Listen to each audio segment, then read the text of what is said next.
Comment réussir votre passage à la télé, à la radio ou dans un journal?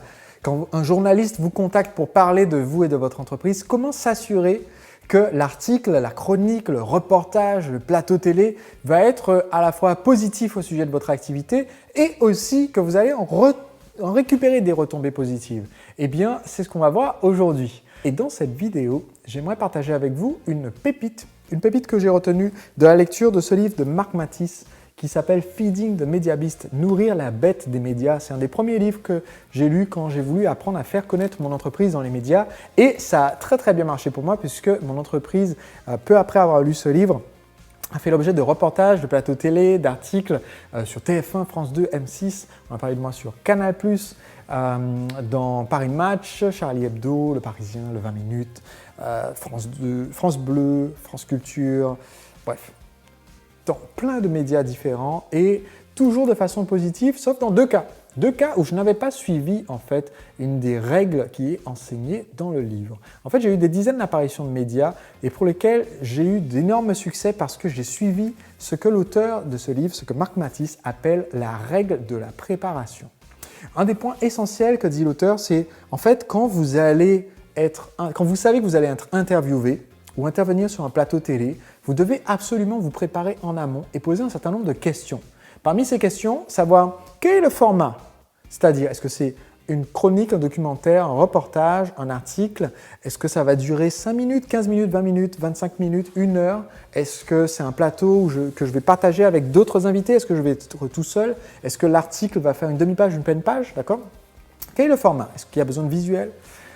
Savoir quel est le sujet. Par exemple, le sujet, ça peut être les rencontres à Paris. Mais le sujet, c'est qu'une petite portion du problème. Vous devez aussi connaître l'angle, c'est-à-dire comment est-ce que le journaliste compte aborder le sujet. Et il y a certains angles qui font que vous devriez dire « non merci, je n'interviens pas » quand on vous propose d'être dans les médias. Par exemple, j'avais une entreprise de coaching pour les hommes célibataires. Si on me dit que le sujet, c'est les rencontres à Paris et que l'angle, c'est comment une nouvelle génération de coachs permet enfin aux célibataires de faire des rencontres, là, évidemment, je signe. C'est parfait, c'est le sujet, ça va me faire une publicité géniale.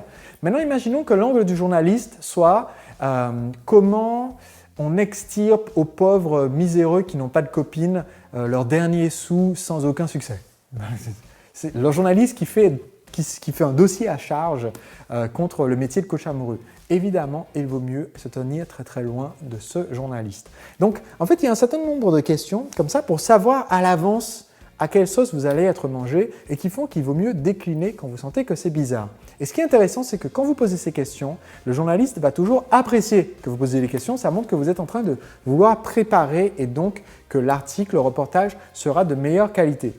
Il y a une seule exception où le journaliste refusera de répondre à la question et de vous dire quel est l'angle qu'il veut pour son article, c'est seulement quand il a prévu d'avance de faire un article à charge.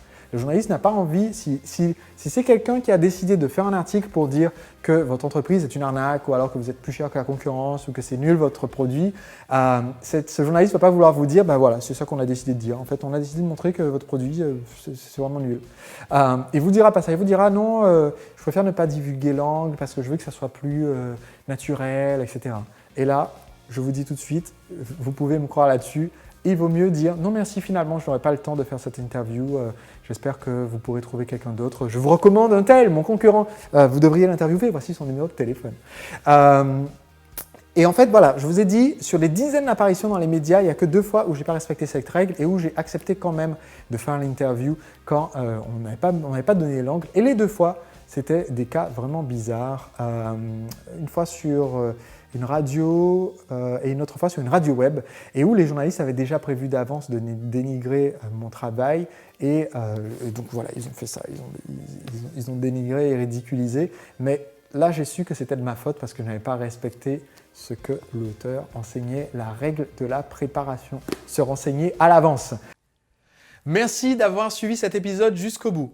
Pour avoir des compléments aux épisodes que je publie de mes podcasts audio et vidéo, je vous encourage à aller sur entrepreneurlibre.com/blog. Sur mon blog, je partage des articles de fond, mais aussi de nombreuses réponses aux questions de mes abonnés, des internautes et des futurs entrepreneurs libres comme vous. Donc si vous allez simplement sur le blog entrepreneurlibre.com/blog, vous pourrez retrouver l'ensemble de mes contenus ainsi que les articles de fond et vous abonner pour recevoir l'ensemble gratuitement.